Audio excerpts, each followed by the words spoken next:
Po filloj me një fjali të rastit të ish-presidentit Sejdiu gjatë një ndeje private, ku e tha për fat keq, pas përfundimit të luftës, krijuam disa institucione që kishin një bazament të mirë, kishin një bazament të fuqishëm, ishte një nismë e mirë, kishte një strukturë shtetnore dhe leadership bukur shumë serioz, duke fillu prej presidentit Rugova e këtej. Mirë po, e gjitha kjo me kalimin e viteve shkoi duke degraduar dhe duke ra poshtë ma poshtë, në vend se të ndodhte kundërta. Dhe kjo nuk flet mirë për Kosovën si shtet, nuk flet mirë për leadershipin tanë, po e shohim që disa palë zgjedhje po i bojmë, me shpenzime të jashtëzakonshme, marrë mend se për buxhetin tonë si shtet i vogël, me një papërgjegjësi totale politike nga ata që kanë përgjegjësi për t'i rregulluar këto çështje të brendshme, po edhe për ta ruajtur nivelin e raporteve me bashkinë ndërkombëtare dhe faktorët të cilët në fakt kanë ndikuar që ne sot jemi këta që jemi si një shtet i pranuar prej shumë shteteve të fuqishme, si një shtet të cilit dhe rrugët ja kanë hapur në arenën ndërkombëtare, po këta miq ndërkombëtar, sepse vetë nuk kemi mujt me depërtue, po ky depërtim është bë fillimisht falë edhe një politike të mençur edhe të vetëdijshme të leadershipit shqiptar në Kosovë, në përputhje me ato që përmenda në fillim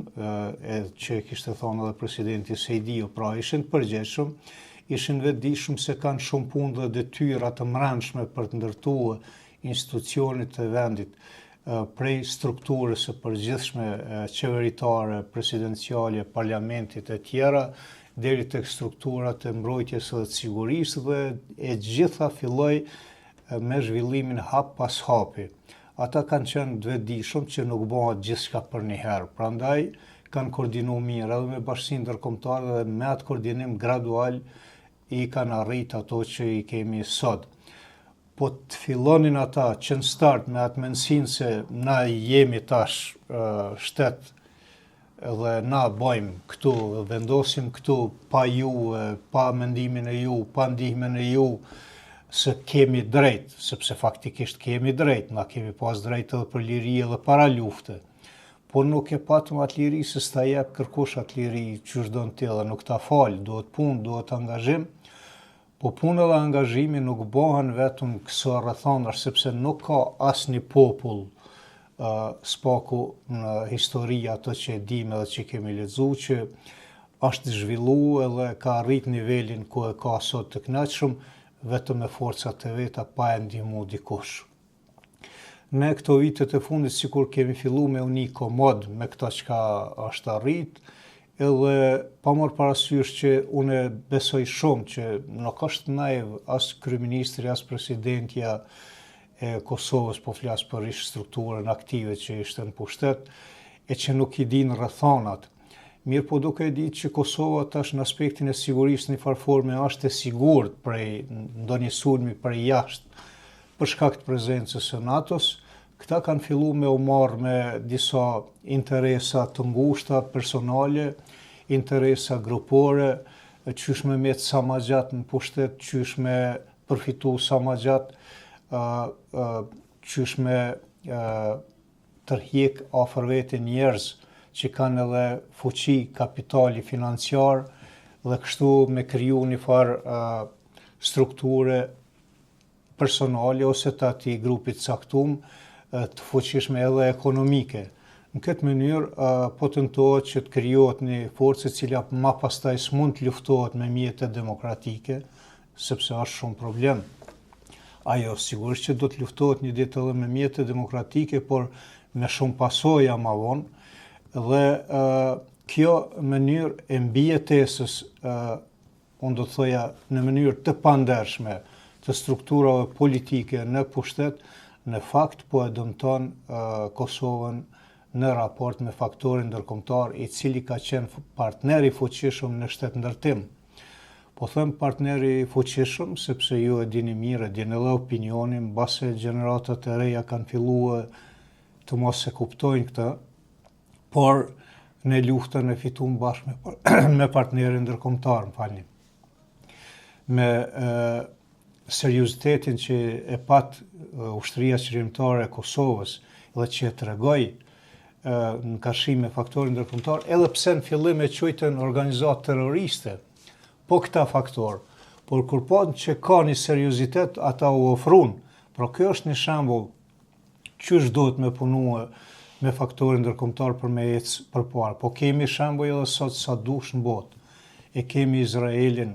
një shtet i vogël, i cili është i rrethum në gjitha anët me plot Serbia, që i konsideron ai armiq, sikur ne që e kemi Serbinë këtu afër, mirë po ja del për shkak se ka pas një strategji afatgjate të shtet ndërtimit dhe të fuqizimit të saj. Sot ka arrit në atë stad ku edhe e pavarur mundet me bë shumë çka. Po megjithatë e ruan partneritetin me Shtetet e Bashkuara të Amerikës në çdo mënyrë, në çdo formë, mund të ketë mospajtime qastit për çështje të caktuara praktike në terren, po në aspektin afatgjat strategjik nuk e shkput për asnjë moment atë raport. Ne kemi bën kohët të fundit kundërtën. Ende pa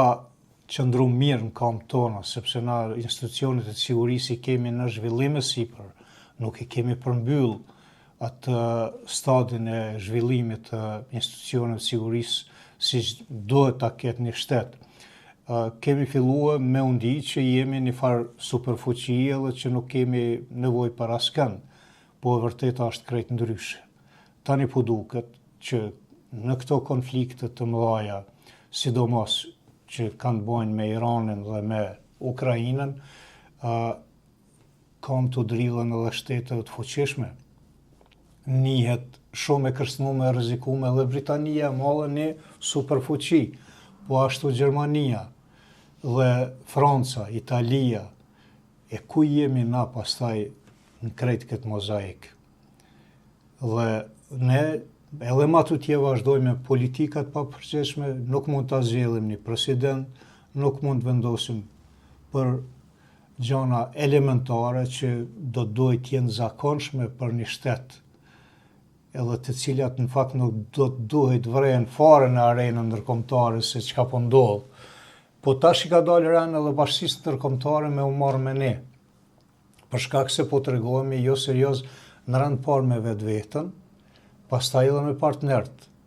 Me vetveten në atë që e thash që nuk i zgjellim problemet tona të brendshme. Në raport me faktorin ndërkombëtar, për shkak se shpesh herë dhe kur kemi të drejtë, nuk i përgjigjemi me një fjalor diplomatik dhe politik dhe po e thënë popullor që të kulturum,